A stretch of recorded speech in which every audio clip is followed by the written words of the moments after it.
আপনি কার জন্য অপেক্ষা করছেন? আমার হাজবেন্ডের জন্য। আপনার হাজবেন্ড একটা স্টুপিড। এক্সকিউজ মি, আমি আপনাকে ক্ষমা করতে পারি কিন্তু আপনার হাজবেন্ডকে ক্ষমা করতে পারছি না। আমি কি আপনাকে চিনি? আপনি আমাকে চিনেন না কিন্তু আপনার স্টুপিড হাজবেন্ড আমাকে খুব ভালোভাবে চিনি। তো আমি কত খুঁজেছি, আচ্ছা কোথায় উধাও হয়ে গেছে কোনো পাত্তা নেই। আপনার হাজবেন্ড আমার খুব ভালো ফ্রেন্ড, গত 3 বছর ধরে কোনো যোগাযোগ হয়নি, খুঁজে পাইনি। আপনাকে ঠিক চিনতে পারছি না, এটাও আপনাকে দেখিনি। আমাকে তো বিয়ের দাওয়াত দেয়নি, আমাদের যোগাযোগ নেই এখন। আপনাকে আমি কিভাবে চিনি সেটা এখন বলবো না, আপনার স্বামী আসুক তারপর বলবো। আপনার নাম কি? আমার নাম বললে আপনি চিনে ফেলবেন। আপনি আমার নাম শুনেছেন? আপনার হাজবেন্ড আপনাকে বলেছেন? আমি শিওর।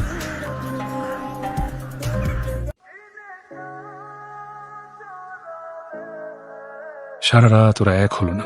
ওরা কারা? চোখের পাতা দুটো একবারের জন্য বন্ধ হলো না। চিন্তা করো না, আমায় দেখার পর বন্ধ হয়ে যাবে। রওনা হয়েছ? তুমি? সাচ্ছি। মামা জলদি যান, ট্রেন ছেড়ে দিবে তো। মামা আপনি তো যাবেন লেগের পারে, ওখানে তো কোনো স্টেশন নাই। আছে রে মামা, আছে। ওখান থেকে একটা ট্রেনে উঠবো, সারা জীবনের জার্নি মিস করা যাবে না, তাড়াতাড়ি যান। তোমাকে নার্ভাস হলেও পাফ নেওয়া লাগে নাকি? অনলাইনে চ্যাটিং করে মনে হয় নাই তো এত নার্ভাস ছিলে তুমি। ও আই এম সরি। সরি কেন? ফুল কিনে আনতে ভুলে গেছি। অনেক প্রথম দেখাতে তুমি 19 মিনিট লেট। সরি। ওকে, আমিও চাইলে ফুল আনতে পারতাম, তোমার তাড়াহুড়ো দেখে আমিও আনতে ভুলে গেছি। ওই দর্শকের প্রেমিক প্রেমিকারা প্রথম দেখার দিন কি করতো জানো?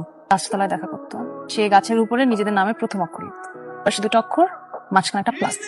তারপর কাঠুরে এসে যে গাছ কেটে নিয়ে যেত, তাদের ভালোবাসা হয়ে যেত ফার্নিচার। তুমি একটা খুঁতির মোনালিসা রিমি। ইরশাদ, ইরশাদ। খাব্য করছি না, সত্যি বললাম। সে ব্রুনি তোমার হচ্ছে। এই জন্যই না তোমার কখনো প্রেম হয় নাই। প্রেমিকারে কি কথা শুনতে ভালোবাসে? কখনো কখনো। তাহলে তোমার কপালে দুঃখ আছে রিমি। কেন? কারণ আমি তোমাকে কখনোই মিথ্যা বলবো না। চলো। সবসময় তো তুমি আমাকে বাসায় পৌঁছে দাও, আজকে আমি তোমাকে বাসায় পৌঁছে দিই। পাগল হইছো? তোমার বাসায় পরে তোমাকে বকাঝকা করবে। সমস্যা নেই, বাবাকে বাসায় বলেছি আজকে ফিরতে আমার ফ্রি।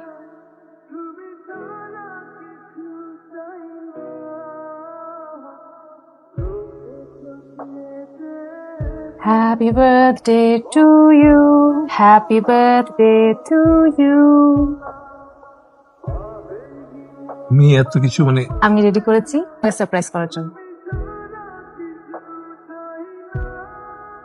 থ্যাঙ্কস। তুমি এটা সারা জীবন পড়ে থাকবে অনিম, কখনো মনে করবে না তুমি একা আছো। আমি আমার একটা ব্যক্তিগত পৃথিবী তোমার এই আঙ্গুলে গুঁজে দিলাম, এখানে তুমি সারা জীবন থাকবে। যদিও লজ্জা লাগছে কিন্তু বলা উচিত, আমি তোমায় ভালোবাসি। আমি তো বাসি। একটু বাঁ দিকে সরে গেছে। থাকো, সবসময় সবকিছু পারফেক্ট হতে নাই। আগে তো কখনো এমন হয়নি। আগে তো কখনো তুমি আমার আগে আসোনি, আজকে এসছো না। আজকে সবকিছু যখন ব্যতিক্রম হচ্ছে, একটু ব্যতিক্রম হোক। রিমি, তোমার যা বলার আমাকে বলো। তুমি ভেবো না আমি কষ্ট পাবো কিংবা আমি মনে অনেক আঘাত পাবো। আমাদের প্রথম দেখার দিন হাইফেন দূরত্ব নিয়ে তুমি বলেছিলে মনে হয় রিলেশনশিপে স্পেস থাকাটা জরুরি। তো এতটাও স্পেস থাকা জরুরি না অনেক, যে স্পেসে একজন আরেকজনকে হাত বাড়িয়ে খুঁজেই পাওয়া যায় না। আমি তো সবসময় তোমাকে খুঁজে পেয়েছি। আমি পাইনি। গত 3 বছরে তুমি আমার থেকে কতবার দূরত্ব নিয়েছো জানো? 6 বার। তোমার যখন প্রয়োজন হয়েছে তুমি সবসময় আমাকে পাশে পেয়েছো, আমার যখন প্রয়োজন হয়েছে ভেবে দেখেছো তুমি আমার পাশে ছিলে কিনা? কাছে থাকার জন্য সবসময় যে সশরীরে পাশে থাকতে হবে তা তো না। মানুষ তো হাতের আঙুলও থেকে যায়, এমন তুমি আছো আমার আঙ্গুলে লেগে। গত 3 বছরের সম্পর্কে আমি কি তোমার বিরুদ্ধে কখনো কোনো অভিযোগ করেছি? না। মধ্যে আমার একবার প্রচন্ড জ্বর হলো, 103 ডিগ্রি। আমি হুঁশ হারিয়ে সারা রাত শুধু তোমার নাম বলতে থাকলাম। আমার শুধু মনে হচ্ছিল যদি তোমাকে একটু দেখতে পারতাম, পাশে এসে বসতে, ঠিক হয়ে যেতাম। সেটা তো সম্ভব হয়নি, তুমি তো যোগাযোগ বন্ধ করে বসেছি। আমার যে কি হয় আমি জানি না রিমি। মাঝে মাঝে আমার দূরে সরে যেতে ইচ্ছা হয় সবকিছু থেকে। এখানে কোথাও কেউ থাকবে না, এমনকি তুমিও না। অথচ আমি তোমাকে প্রচন্ড ভালোবাসি। আমি জানি, এই জন্যই তো তোমার বিরুদ্ধে আমার কোনো অভিযোগ নেই। তুমি তোমার দেওয়ার সব কথা সবসময় রেখেছো। গত 1 বছরে তুমি আমার মধ্যে কোনো পরিবর্তন লক্ষ্য করেছো? করেছি। কেমন? তুমি সবসময় আগে নিজ থেকে আমাকে ফোন দিত, গত 1 বছর খুব কম নিজ থেকে ফোন দিয়েছে। কথা বলার পরিমাণ কমেছে, আগের মতো করে হাসো না এখন, আর চোখের নিচে দাগ। ডার্ক সার্কেলটা গত কয়েক মাসে। ঘুমাতে পারছি না অনিম, আমার একটা সিদ্ধান্ত নিতে হয়েছে। ছেলেটাকে রিমি তুই স্কুলে আছিস কতদিন? এই তো 6 মাস হবে। ভালোই হলো বাচ্চাকে স্কুলে ভর্তি করে। বাই দ্য ওয়ে পরিচয় করে দিচ্ছে, এটা আমার ভাই অভি। হ্যালো। হ্যালো। হ্যালো, আসসালামু আলাইকুম। আমি অভি, চিনতে পেরেছেন? পেরেছি। আমার বোনকে আপনার নাম্বারটা আমাকে দেওয়ার পারমিশন দিয়েছেন। পারমিশন দিয়েছি ঠিক আছে, কিন্তু তখন ফোন করার পারমিশন তো দেইনি।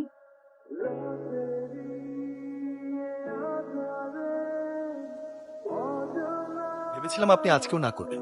আমি কি হ্যাঁ বলে কোনো অপরাধ করে ফেললাম নাকি? অবশ্যই না।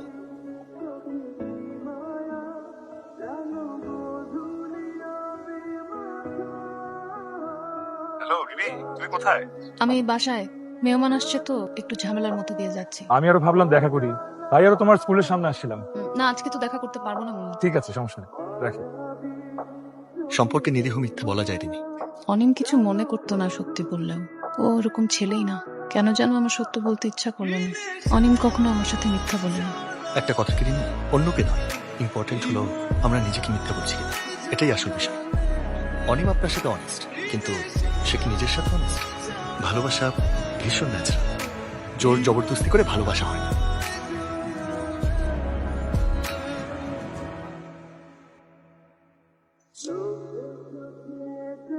ববি, অভিকে আমি ভালোবেসেছি, ও অন্য কোনো কিছু দেখে না।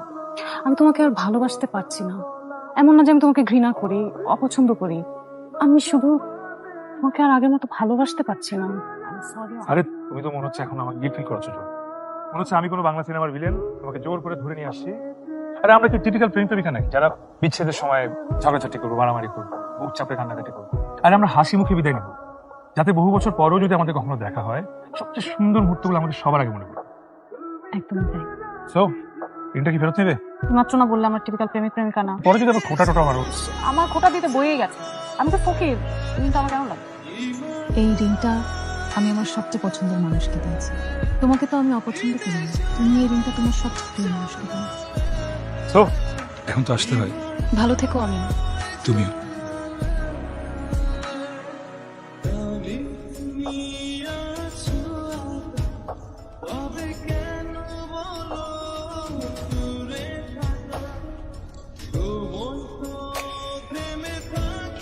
সরি, লেট হয়ে গেল, চলো তাড়াতাড়ি। আপু শায়ান। হ্যালো, অসম্ভব। কে উনি? আমি চিনি না, উনি বললেন উনি তোমাকে চেনেন। আপনি শায়ানকে চেনেন না? না, আমার মনে হয় আপনার কথা ভুল হচ্ছে।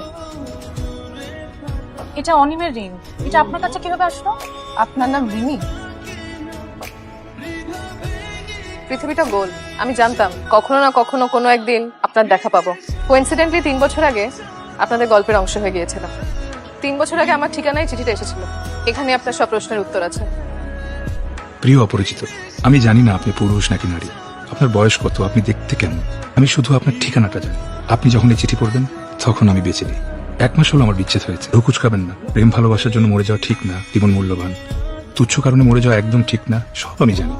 আমি রিমিকে ভালোবাসি। আমাদের খুব সুন্দর একটা বিচ্ছেদ হয়েছে, বুঝলেন? আমার কি মনে হয় জানেন, ভালোবাসা হলো ন্যাচারাল। ভালোবাসা যদি ন্যাচারাল হয়, বিচ্ছেদটা হওয়া উচিত ন্যাচারাল, তাই না? এর সাথে শেষ দেখা করে আসার পর সারা রাস্তা আমার একটুও খারাপ লাগেনি। আমার বুকটা প্রথম কেঁপে উঠলো রাত 11টায়। ঘুম ভেঙে গেল হঠাৎ। দিকে তাকিয়ে আমার বুকটা কেঁপে উঠলো, বুঝলেন? ঠান্ডা লাগা ছাড়াই শ্বাসকষ্ট শুরু হলো আমার। একই ব্যথা বারবার জেগে উঠে দেখতে বুঝলাম আমি আর সামনে পা বাড়াতে পারবো না। আমার পথ বন্ধ। এলাকা ছাড়লাম, যোগাযোগ শেষ। আমি মারা যাবো আজ। মৃত্যু হবে খুব স্বাভাবিক একটা প্রক্রিয়া। আমি গলায় দড়ি দিচ্ছি না, বিষ খাচ্ছি না, ছাদ থেকে লাফ দিচ্ছি না। আমার ঠান্ডা লাগলে শ্বাসকষ্ট হয়, এত বেশি কষ্ট হয় যে ইনহেলার নেওয়ার প্রয়োজন পড়ে। এবং আমি ঠিক করেছি এই শীতের রাতে আজ ছাদে উঠবো এবং উঠে সবার আগে ইনহেলারগুলো ফেলে দেবো। আজ ঠান্ডা পড়ার সম্ভাবনা সবচেয়ে বেশি। চিত হয়ে সাথে শুয়ে থাকবো, কুয়াশায় জমে যাবো, একটু পর মাথা ভারী হয়ে যাবে, শ্বাসকষ্ট হবে, গড়ি খাবো ছাদ জুড়ে, কপালের রগ ফুলে উঠবে, না পেরে পাথরের দেয়ালে আঁচড় কাট।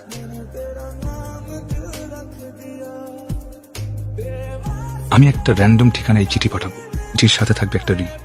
এই রিং আমায় উপহার দিয়েছিল রিমি। বলেছিল এটা একটা এলিমেন্টাল সিম্বল, যার অর্থ পৃথিবী। আমার একটা পৃথিবী উপহার দিয়েছিল রিমি, আমার নাম খোদাই করা একটা পৃথিবী। আমি মরে যাবো জন্য একটা আবদার রাখছি আপনার কাছে, আমার শেষ ইচ্ছা বলতে পারে। এমন সুন্দর একটা পৃথিবী, আমি কোনোদিন এখানে ছিলাম, এটা কেউ মনে রাখবে না, কোনো চিহ্ন থাকবে না আমার। তাই রিংটা পাঠালাম। এই রিংটা ছাড়া আমার একান্ত কোনো পৃথিবী নেই। আপনি যেই হন না কেন, আমার এই রিংটা সবসময় পরবেন, ভুলবেন না কোনোদিন। আমি আপনার কাছে আবদার করছি। রিমিকে পাঠালেও পারতাম, কিন্তু অভির সাথে চমৎকার একটা সংসার হবে ওর। কি দরকার গলায় কাটা হয়ে থাকার? তাই আপনাকে পাঠালাম। আপনি যতদিন বেঁচে থাকবেন তার কোনো একটা আঙুলে আমায় একটু বাঁচিয়ে রাখবেন প্লিজ। মুক্তিটা পড়ে থাকবেন আমার স্মৃতিস্মারক হিসেবে। আপনার রিংটা আমাকে দিবেন প্লিজ? না প্লিজ, আমি একবার পরে আপনাকে খুলে দিয়ে দিব। না, ভাইয়া প্লিজ। এই রিং সে কাউকে দেয় না। আমাদের বিয়ে হচ্ছে 4 বছর। এই 4 বছর আমি ওর কাছে 101টা আবদার করেছি। ও আমার কাছে কয়টা আবদার করেছে জানেন? মাত্র এক।